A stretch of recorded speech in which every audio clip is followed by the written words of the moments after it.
Welcome back to another episode of the Casey Campbell podcast. Casey Campbell with you, of course. Pleased to be joined by the one, the only Parker Rezlaff, of course, who's been driving for RSS Racing in the NASCAR Xfinity Series for a select amount of races. And, of course, also competes in on the Esports side of things for RFK Racing. How's it going?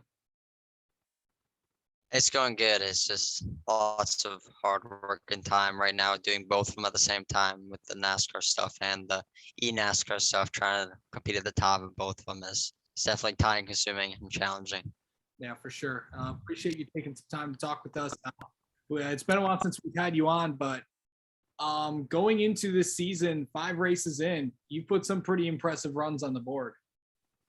Yeah, it's been a really good season for me so far. We're trying to just build off everything we can this whole year and learn everything I can and just try and keep getting better and better every week. And I feel like I've learned some stuff and started to get better at some stuff during the race. And I know Nashville was a really hard race for me just for how hot it was and just never being there. So they've all been different challenges every week, and we're just trying to overcome everything and do the best we can. How hot were those cars? Because it was it seems like I had a friend that was covering the race down there. It was, and he told me it was like about at least about 100 degrees outside temperature. In that car, probably it's got to be at least 140, 150. Yeah, I think it was like 98 when we went green for outside the cars. I think it was like they said like 139, 140 in the cars. So it was definitely just I had all my whole water, like my water pouch was gone by before we even got to the end of stage 2. So I was just trying to get everything I could, and they were giving me like a little bit of ice and water under every pit stop and just trying to cool my whole body down because I was definitely starting to feel the heat a lot. Did you have to? You didn't have to get. It's as drivers, it's tough because so many guys got IVs after the race and all that stuff. And what was it like coming out of there, knowing that you did all that? Because it was a hot one out there. Yeah, I know. I seen there was a bunch of drivers who had to go to the medical center and get IVs and all that stuff. I was lucky enough that I didn't have to go do it. I just had to take a break. I sat down next to the car and drank water, and the safety officials were quick to beat every driver to make sure everybody was okay. So they did a really good job with that. And they just gave me a wet rag, and I just sat there with the water and just took a break for a second. And then I was all good. I just had to go take a break. And then I was out just talking to the team about 10 minutes later. So once you're actually out of your suit and everything, it's not that bad. But in the suit and everything else on is definitely a really hot one. Last one, was that the hottest you've ever been in a race car? Like, with the temperature and all that? Yeah, that and well, my first ever ARCA race was at Memphis, and it was around the same temperature, but like half the distance. So, a lot the heat once at a time it starts to actually affect you is already you're getting out. So this race it just kept building the whole race. So it was definitely the hottest I've ever been, and it was definitely the most grueling race I've ever done. Yeah, we're getting into the month of July where it's usually pretty hot in race cars. So it's definitely going to be there. But when will we see you next? I'm not really sure what our next race is right now. We're trying to see what's gonna help me the best and help me learn the best for the next race. So I'm not really sure what's next on the schedule, but it'll definitely be announced on all my social medias as soon as we all figure out what we want to do. And of course, we'll stay tuned for that. So of course, you got the esports side of things going in as well, of course, with RFK. How is that side of things going? It's just like real NASCAR stuff. You have to be at the top of your game if you want to do it, which has made it a lot harder since I haven't had as much time to practice as I did in the years prior. But it's been going good when I can finish a race. I went through a really bad streak of bad luck where I wasn't even making it past the first 10 laps of the race, but I've had speed, and it's just need everything to fall into place for a race, and we'll finally see where we've actually been at. Yeah, for sure. I know that with the 5 starts that you've gotten this year, what's obviously I think the biggest one that's really gonna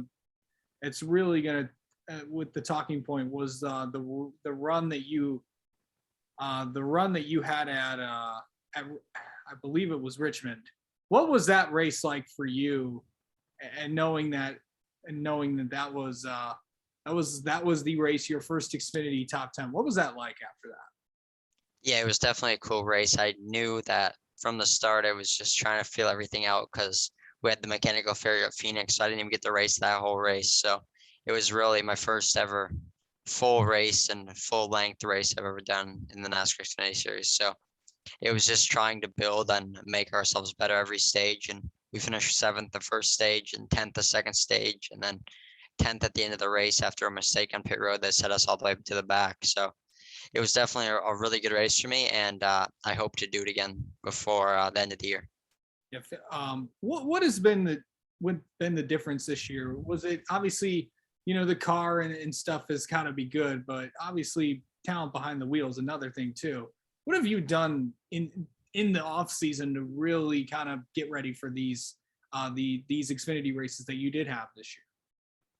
Yeah, I mean, I feel like I've kept it pretty similar from what I've done in the years past. It's just been, I feel like it's just been how the team has showed up to the track and how me and Steve have had chemistry the whole year, and I put a lot of he's had a lot of good calls, and we've really bonded really well all year together, and I feel like that's been a lot of our strength of the year is just how good we've been together. Of course, that Steve he's talking about is Steve Addington, the crew chief for one of the crew chiefs for RSS Racing. So going into the season, there's not a lot of people that may not know a lot about you because you just kind of came on the scene. If people didn't really follow or pay attention to, maybe your e-racing career or the starts that you had in ARCA the past few years, just kind of talk about just a little bit about yourself completely. I mean, many people know your story, but outside of racing, what are you like? What do you like to do? Yeah, I mean, I just hang out with friends a lot. I know I go to the go-kart track like everyone else here in Mooresville, and I like to go to Topgolf and do some like golfing stuff and just anything, just friends and just being outside and then I do a lot of like still the eNASCAR stuff and all that stuff online. So it's a lot of racing and just hanging out with all the racing friends. So I don't really do much outside of racing, but Yeah, most racers don't do anything outside of racing, to be honest. What's your it seems like Topgolf is the destination for like everything fun or anything. I know Sam Mayer just celebrated a birthday and all of his friends were out there at oddly enough Topgolf. What's so exciting about that place?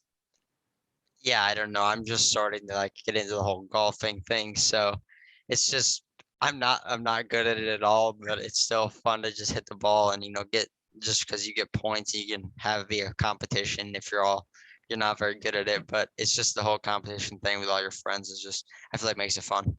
Yeah, maybe when if you get on the NASCAR scene, you could join the Golf Guys tour or something.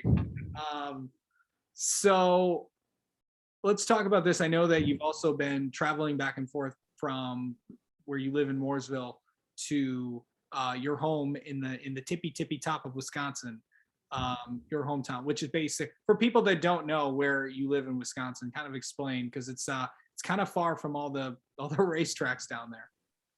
Yeah, I live all the way at the top of Wisconsin in Rylander, which is like 4 hours north of Milwaukee, like almost into basically like the upper Michigan and all that stuff. So I'm all the way at the top of Wisconsin. So all the Wisconsin racetracks for NASCAR are like 4.5 hours south of me.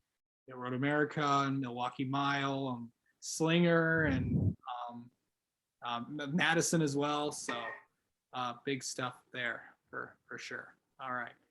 And biggest thing is, I know who knows when you'll next get in the car, but what are you most looking forward to in your next start? What do you want to see out of yourself? I feel like it's just I'm trying to get more top tens and just learn as much as I can this year, and then hopefully go into something full time next year, and try and race every race next year, and just try and learn as much as we can this year. So we're just trying to figure out what races are gonna be the most beneficial for me, and that's what we're doing for this year, I think. Absolutely. All right, Parker. Thank you so much for coming on and talking with us. Congrats on all the success this year, and we'll hope to see you on the track soon. Thank you.